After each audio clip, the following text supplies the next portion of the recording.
let's welcome in our next guest. This caper, we've been cultivating to get him in person in the studio for a long time, and FX's The Beauty premieres with 3 episodes on Wednesday, January 21st at 9 p.m. Eastern Time on FX and Hulu, starring in person, ladies and gentlemen, Ashton Kutcher. Hey, hell yeah. What up, Bill?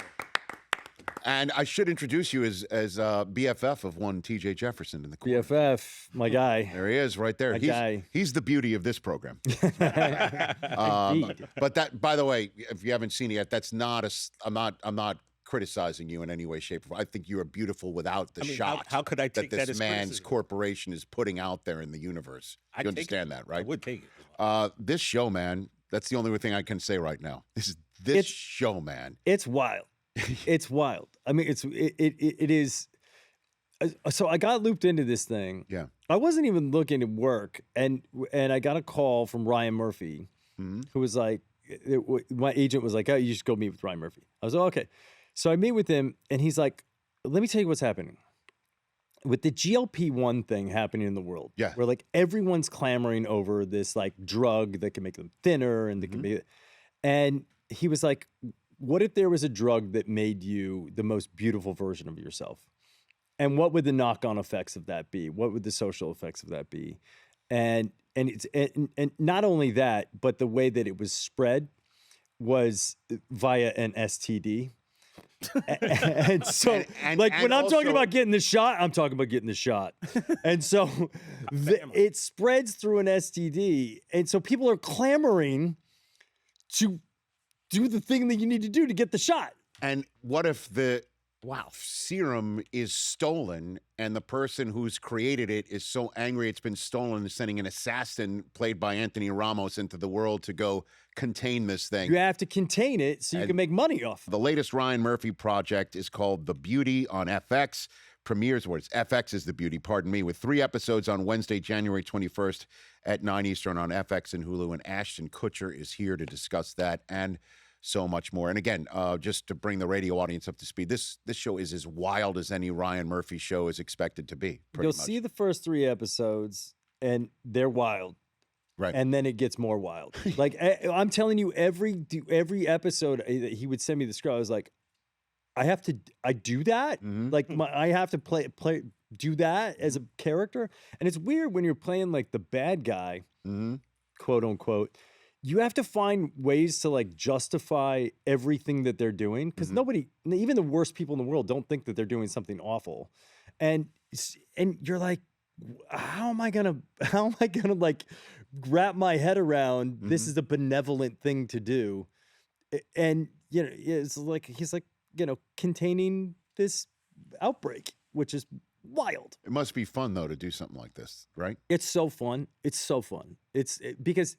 Also, this guy's like a trillionaire. Like, billionaires are fine. This guy's a trillionaire. You don't mess around. You're like, well, I mean, it's a trillion.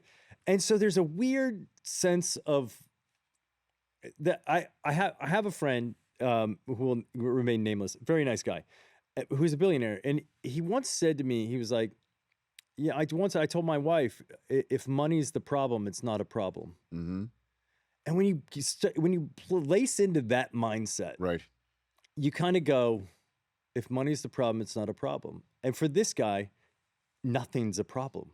Because, like, if he got put in prison, he'd probably just buy the prison and make it nice. Yeah. Like, there's not a version of things going bad for this guy. And it's really fun. You just kind of dance on life. When you described a friend of yours that's a really nice guy, I thought you were meaning TJ until you mentioned billionaire. Then I knew. Not my BFF. Just another friend. Just another friend. So it's great to have you here, man, because obviously you're adjacent to the family if you're BFFs with T.J. Jefferson. I feel like I am family. You are family. Certainly since you've called into this show multiple times talking about your Chicago Bears.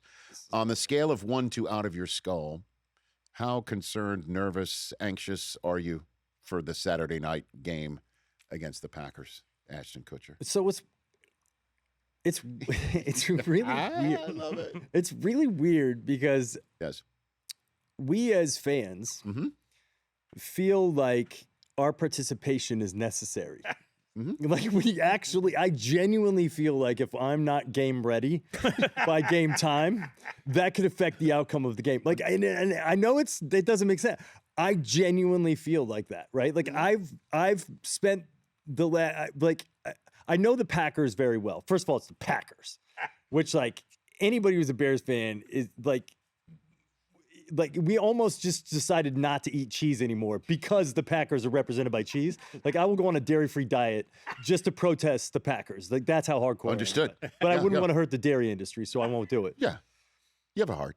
I really don't like the Packers, and I know the Packers well. I know Caleb is going to be there to play. I know the team's going to be there to play, but I feel like I have to be there to play, right? So how are we prepping? How are you prepping? Well, I mean, I've studied like Jordan Love's tendencies. Okay. Like, to start with, like if he rolls right, he could throw a medium or deep route. If he rolls left, he's a little bit unsure. There's a little bit of pause. He's probably going to throw a short route or run with the football. Yes. Like I've studied those tendencies and I'm going, are we game planning appropriately? And so therefore that you are so ready, you think Dennis Allen's defense will be better than ready because you're ready. Is that what you're saying? Yeah, that's right. And I feel like, and I feel like if there's like an emergency button that I have to put, like I don't know if I told you this, Sure. but I went to a game last season, and Ryan Poles made the mistake of giving me his phone number, and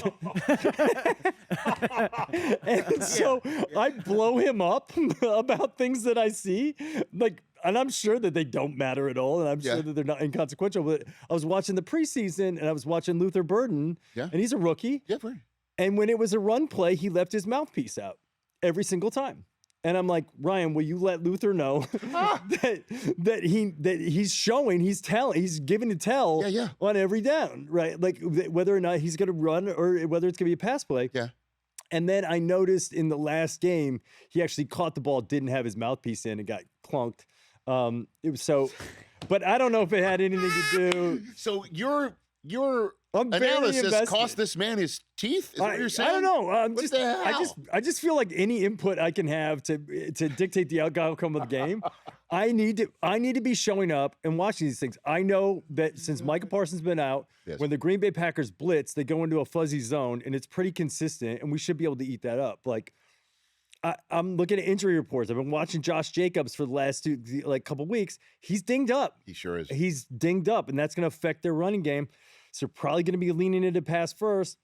And so I know, like on 3rd and 6, 3rd and 5 even, we're likely not putting the ball in Jacobs' hands. I know if Jacobs is lined up a little closer to Love pre-snap, it's likely a run up the middle. If he lines up a little deeper, it's likely a run on the outside. I'm watching the game, preparing for the Bear victory. You're in. You're locked. We got Kyler back. It's going to be a big deal. Okay. We get Rome back. Yeah. That's going to be looks like he's coming back too. That's going to be a very big deal.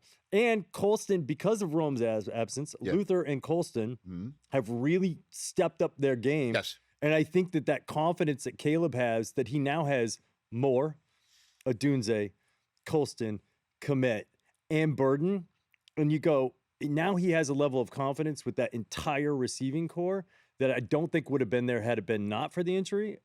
I think that we're going to be on all 4 cylinders. Is it fair to say, Ashton Kutcher, that if it was the Rams or the Niners or even the Eagles or even the Seahawks, you'd feel more confident, but you're less confident because it is the Green Bay Packers and you're accustomed over the last 2 decades of sort of a result? A Caleb Haney moment while Jay Cutler's on the bicycle before he strolls down Rodeo Drive after the loss. What do you think? Like, you know what I mean? Like, there's some scars here. I think what happens, I think because it's the Packers, and it's not, I don't think it's relative to anything that they can't do relative to San Francisco. San Francisco's playing, I think San Francisco's playing some of the best ball. That was one of the most incredible games of the year. Other than that was awesome. Seattle's defense right now is like, wow. Yes. That's blowing me away right now. But I think the Rams are very potent as well. Like you got Puka, you got Devontae coming back. Yeah. Their run game has been exceptional. They have some defensive vulnerability. But the thing that concerns me about the Packers is we've already played them twice. And recently, too. It wasn't like week 3, week 5. Recently, exactly. Right. It was weeks 14 and 16. And both games were very close. Yeah.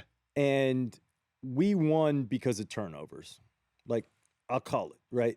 And that's been your season, though, right? It's been the fourth quarter comebacks, and it's been the takeover. It's a victory, but it's also a vulnerability, because if the other team secures the ball and you don't get that turnover, that becomes a differential. So that concerns me. That's one. 2, last game we knocked Jordan Love out on a nasty hit. And there was another injury in that game that was a significant injury. I think it was Dobbs, right? I think Dobbs got knocked out of that game. And Jacobs was already hurt. And so in that game, they had like some serious weapon disadvantage. And we just won it at the end of the game. Right? Had to pull it out of an orifice to do it. Yeah, I understand what you're saying. And so that's what and then you take that situation. They know what we're throwing at them because it's what we've been throwing at them, and we didn't get to see the Jordan Love offense in the last game, and so they've got like this weapon coming in, and a full game of his weaponry. We're at a little bit of a deficit of understanding on that. Yeah. But I do think this. If you look at the last 3 Chicago Bears games, I think we've scored we've ran 59 plays in the first half of the last 3 games. That's 20 plays in a half, when we should be running 50 to 70 plays in a half, because we've just been slow to start. And I think we have to start the Packers game like it's the 5th quarter. Like, we're starting this game. It is the 5th quarter of the last game. And we got to come out and punch them in the mouth, like right off the bat. And if we do that, we win the football game. We move on to the playoffs. We then destroy whoever we play next. And it's us versus Seattle in the NFC Championship. Ashton Kutcher here on the Rich Eisen Show, calling a shot. Where are you watching? Home? You're at home? Are you going? Man, what do we got? I was going to go to the game, and then I promised my wife I'd go to the Golden Globes with her. Oh. Which is on Sunday. Which is Sunday. And I got to be in New York on Monday. And so I was like, do I fly to Chicago on Saturday and then fly back to LA for the Golden Globes and then fly to New York? Right. Yes. What do you mean? That's so easy. I can't do it. So I'm watching. I think I'm going to watch it at home. Wow. It'll be okay. It'll be all right. It'll be all right. Were you sweating out had you already committed to the Golden Globes prior to the playoff schedule coming out? Were you sweating the playoff schedule's release? Ashton Kutcher. Well, let's get into it. At first I was like, okay, Golden Globes are on Sunday. If the game is on Saturday, I could still go to the game. I was like, I was playing calculus and trying to slow play it. Yeah. But yeah, it was a. But Mila's got to understand at this point in time. She would totally understand. Correct, sure. She would totally understand. I mean, your son's name is Bear, for crying out loud. His nickname. Okay. She wouldn't let me name him that.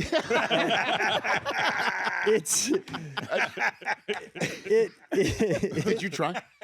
Yes, of course I tried. Put it on the table? You put it on the table? I tried. How'd that go? By the way, I tried 20 different versions of I'm like, what about Bear? And she's like, like Dr. Bear. And I'm like, that sounds good to me. Like, I would go to Dr. Bear. And he almost had her locked in on Barrett. Remember, for a while. No, and then we changed it to Barrett. Turns out there used to be a Barrett Kutcher, and he wasn't a very good guy. Okay. And he has a criminal record. We don't need that. And you don't need somebody Googling it. Sure. And then she had a premonition that the kid's name was Dimitri, and then that became his name, and then the nickname started on day one.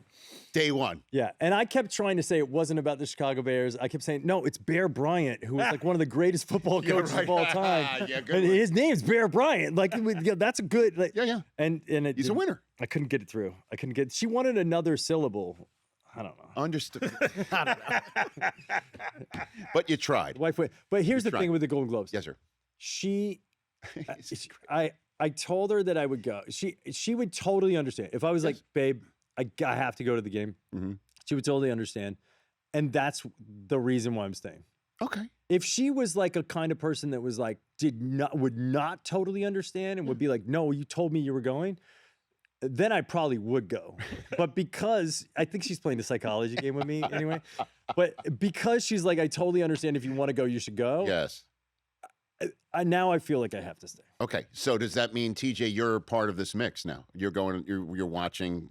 TJ's like always at your spot. I mean, if he wants to come, he can come watch the game at the big barn. He's gonna go. TJ? I'll probably be in the barn. Oh my God. What is happening? Big screen, baby, let's go. You know? I mean, you're fine to watch it with other people, right? Like this is a big game, right? Or do you need need space for something like this? Here's the thing, and I have conversations with my wife about this all the time. It's great. When I watch a football game, Yes. it's like other people going to the movie theater. Mm-hmm. Like when you go to the theater, you're not chit-chatting about how Joe's doing, right? Like, I'm not like, oh, well, how many beers you drink last night? We're watching the movie. Right, yeah.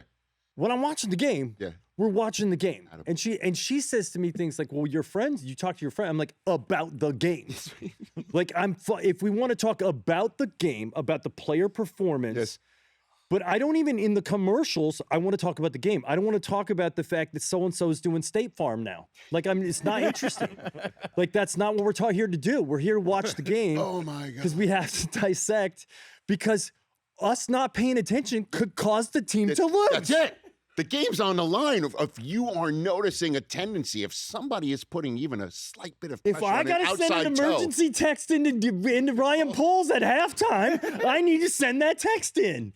Like, if I'm seeing something, he could funnel that down to the field. Could you imagine after the game, the Bears win, and it's some crazy play, crazy moment, and Ben Johnson, hey, Ben, why did you do this thing? Well, Ashton Kutcher texted Ryan Poles during halftime, and he noticed this tendency of, let's call it somebody like, Musgrave, or somebody like, just give me any old Packer, right?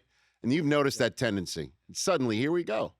The play's changed, and we credit Ashton Kutcher sitting There's home. some things that I've Good thing he wasn't at the Golden Globes. There's some things that I've been studying that I'm going to send in pregame. Attaboy. He's not lying. Like, he will tell me, like, I'm texting Ryan Poles. I'm like, dude, really? He's like, oh, look, seriously. And he's showing me, I'm like, would you leave that man alone? Like, he goes, no, he likes it. He likes it. Do we know, did he tell Luther Burden to put his I don't know if he mouthpiece in? told him or not, but he said, that's a good catch. It's early in the season. But here's the thing. I don't know if he does anything, but I like to think that he does. Yeah, you're on he's mute. still being nice to me. So I'm like, as long as he's still being nice to me, and he responds occasionally, I'm like, hey, it was a great game. And he'll respond like, I'm in with Ryan Poles. This is amazing. Have you definitely screw it? I'll just say, have you cleared the second weekend of February from your schedule? You're not working, right? That's my birthday. Is Super Sunday on your birthday? Super Sunday is always on my birthday. And my wife always goes, what do you want to do for your birthday? And I'm like, watch the Super Bowl. Is this year's Super Bowl the actual birthday for you? My birthday's on the 7th. I think the Super Bowl this year is on the 8th. It's on the 8th. Yeah. I think it's Stafford's birthday, isn't it? Yeah. I think something. It's my birthday's always on the Super Bowl, Okay. which is like the greatest present I could possibly get. And the fact that the notion that the Bears would be there, I'll buy all of Levi Stadium. Oh, I'll literally You're like, they'll be like, beauty? what's this? It's the Kutcher section. I'll literally, I'll mortgage a house to be at that game if I have to. If the Bears are there, forget it. I'm calling Poles, and I'm gonna be on the sideline. I'm gonna be like, Brian, you gotta hook it up, man. you want to lead the good, better, best chant. That's what you want to do, man. Oh my God. Ashton Kutcher is here on the Rich Eisen Show. So it's Stafford's birthday is the same as Stafford is also the 7th. Yeah, you and Stafford share a birthday. Stafford's a fine human. He is that. Very fine. What's up with all these good-looking guys getting born on the 7th?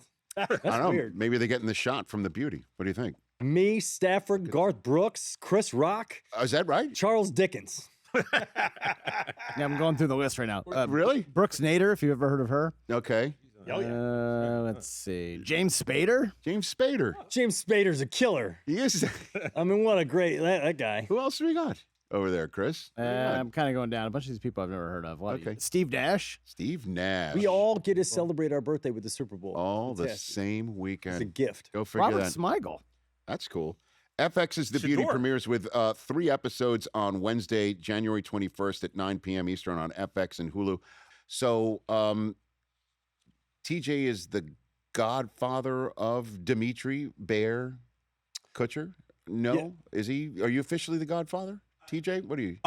Officially Wyatt, unofficially Bear. Got it. Yeah. Okay. Officially, yeah, Munch. Okay, sounds good. So which Kutcher child did you bogart the shot during a wrestling broadcast? That would be Bear. That's Bear. We have pixelated his face out right there. Are you fine with this, Ashton? Your son is getting some airtime, and TJ jumps in like he's never been on television before. Look, man, cool with this? I am fine with it because I really, and thank you for pixelating it out. You bet. I have made, Mila and I have made a concerted effort to, we've never posted a picture of our kids. Mm-hmm. We've never put anything on Instagram or done anything. And there's only been 2 times when they've legally been shown on Got it. anything. One was here and the other one was at a LA Sparks Fever game when it was like on TV at sporting event things. Sure. But like we really try to like allow our kids the opportunity in their life to decide if they want to have their image be public. Totally. That's part of the reason why we, obviously the reason why we pixelated his face. But TJ did not at all say he was jumping in there to make sure that he would stay anonymous. He was jumping in to get airtime. Like that's what I'm trying to stir up here right now. I mean, look. You didn't do it. You didn't do it out of any chivalry by any stretch of the imagination. I wouldn't say that. But look, the reason Bear was in the building was because he became a wrestling fan after noticing that I love wrestling so much. Oh. That was our way of Leadership. Like, introducing him. This is true. This is like their bonding thing is wrestling. I hadn't watched wrestling in years and years and years. Okay. And the minister of propaganda has been consistently and constantly like promoting that I start watching wrestling. Yes. And when we lived together, he was always like watching wrestling. I'm like, I don't have time to watch another like soap opera. and then my son started watching, and I called TJ and I'm like, look, Godpapa, you got to come and explain to this kid what's happening because I don't know any of the storylines anymore. Mm-hmm. I'm not aware of anything. And now my son is deeply involved in WWE. When you're out and about, when people see you, they mention what from your career? Like, what's the thing that you get the most when you're stopped by people? I mean, it's like that. Either you got punked. No kidding. Is like that. Punked is still being brought up to you from back in the day? Yeah, it's still like, hey, are you punking me? Like that kind of thing. Sure, still I got happens. You. Okay. Where people are just like being friendly and like trying to start a conversation. Sure. Or where's my car? Like those two, like, and then I'm like, no, and then they really feel it. Right. People really enjoy that. All I have to say is no, and then. Right. And that's a victory. And so those 2 things are very lexicon-y kind of things. No kidding. Because I would have thought, obviously, 70s show maybe, or... Well, sometimes it's like, damn, Jackie, I can't control the weather. Like, if I say, damn, Jackie, I can't control the weather, like, that gets a rise. Like, people are like, will you just say it so I can video you saying it? And I'm like, well, you have a video of me saying it on the show, but I'll do it again. Sure. So that one happens a lot. Know the problem? What's that? I'm too good looking, that one. No, I just say that regularly. Your problem is that I'm too good looking.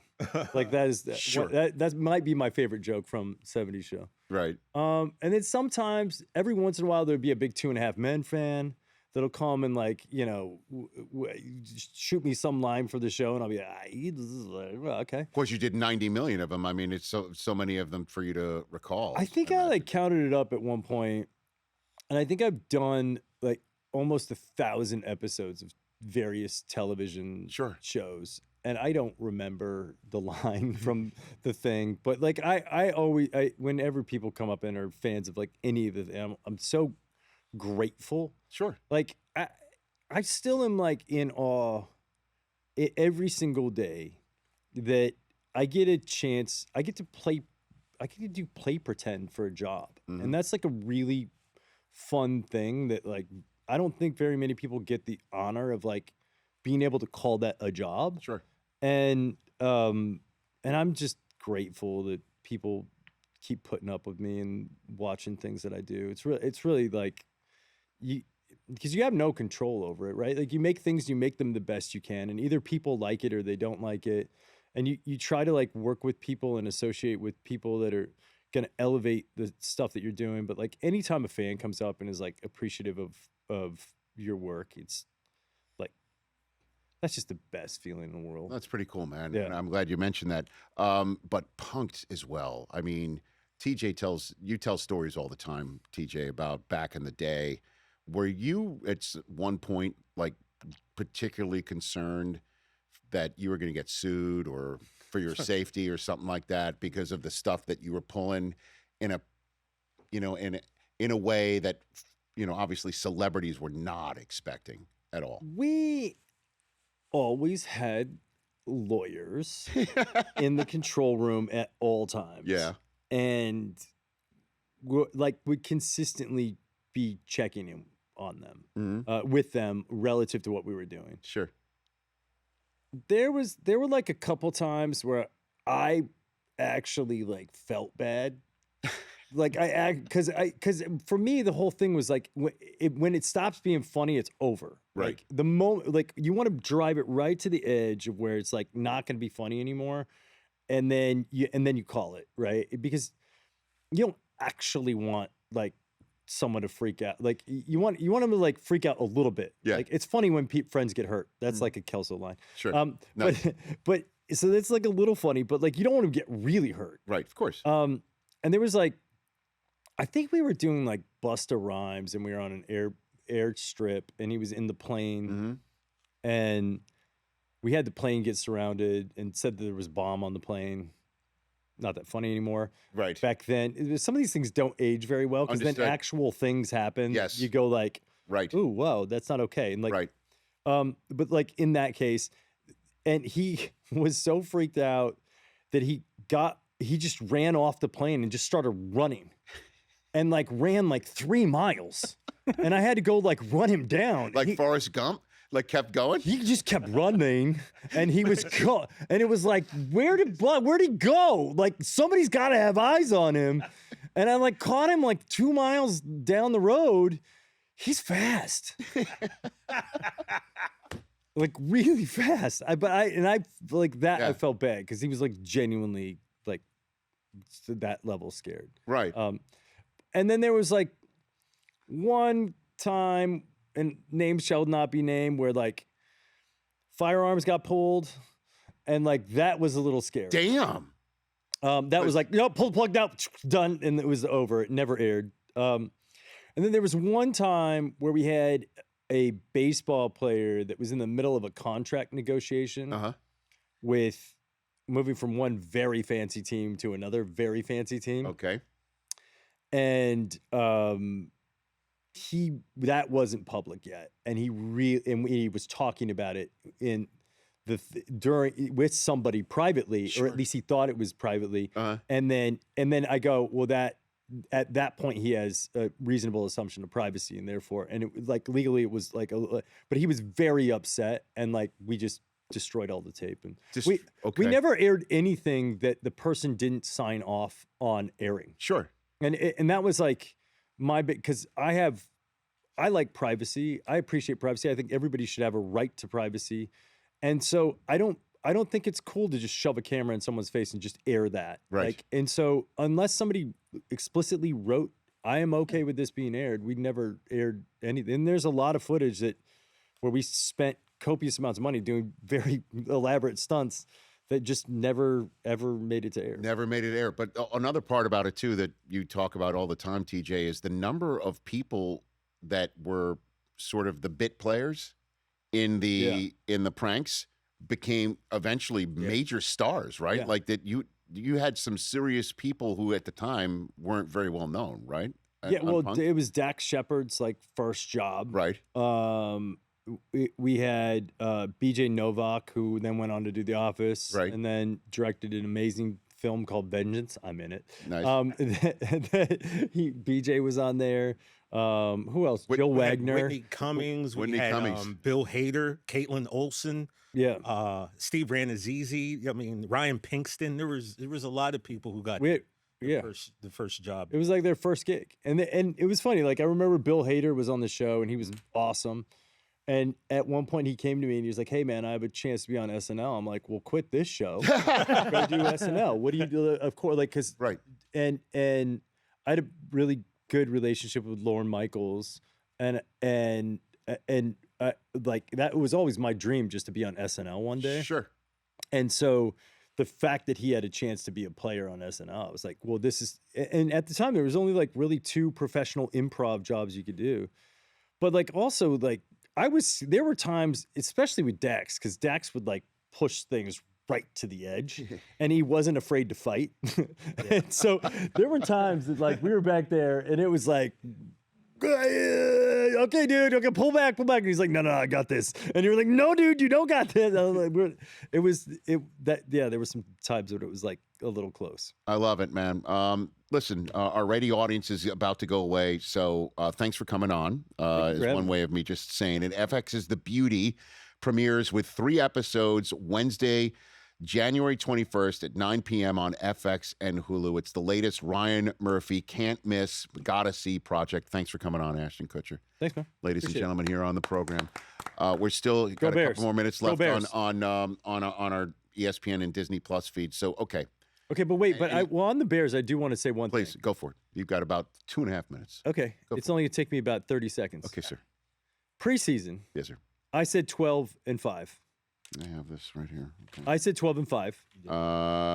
I believe so. I said 12-5. Yeah. And you were like, "Oh, you're going way over the top." I was like, "Playoffs for sure this year." 12-5. 12-5. That's what I said. Yep. I called almost every game wrong that we lost, but I still said 12-5. We're 11-6. Yes. Fine. I was off by a game. You're incredible. What did you say? Not that. I don't know if I did that prediction. Right. We had Adam Chudwin, our call screener, Byron in L.A., Mossab in Chicago, and the great Cheeto Santino, Andrew Santino, all had 11-6. They all nailed it right down to the wire. Seth Rollins had 12-5. Seth Rollins at 12-5. So you know the 2 Bears fans who were over the top. We were a little bit. We were one game. But you nailed it, man. You had them starting 5-1. We all know they started 0-2 and then won 11-13. What a run. It really is. But the bottom line is, no matter what does happen Saturday night, and obviously you want the win, it's clear you got the right coach, and it's clear that he's unlocked the quarterback, and it's clear that the defense is really good, and it's clear that you got players and running backs and your text buddy who knows what's going on. You know what I mean? Like you got it. You got it all. With a healthy secondary, if our pass rush is on, we got the win. Wait, hold on. Can we talk about one more thing really quick? Sure, yeah. Is anybody else, I heard that it's possible that Vegas doesn't take Mendoza with the first pick, and I think that they're insane if they don't. I'm with you. This kid is like ice, and he's like playing like a Manning out there. I'm like, what is going on? Like, he literally, when you watch him play football, you're like watching the beautiful game unfold, and he's seeing the whole field. It's crazy. I'm with you. And obviously he plays tonight against Oregon, and it'll be another game that we'll be sitting back and watching. Have a great time watching your Bears. Say hello to the wife. Enjoy the Golden Globes, sir. Hey, you made it all the way to the end. Thanks for that. Check us out every single day streaming live on Disney Plus and the ESPN app 12 to 3 Eastern.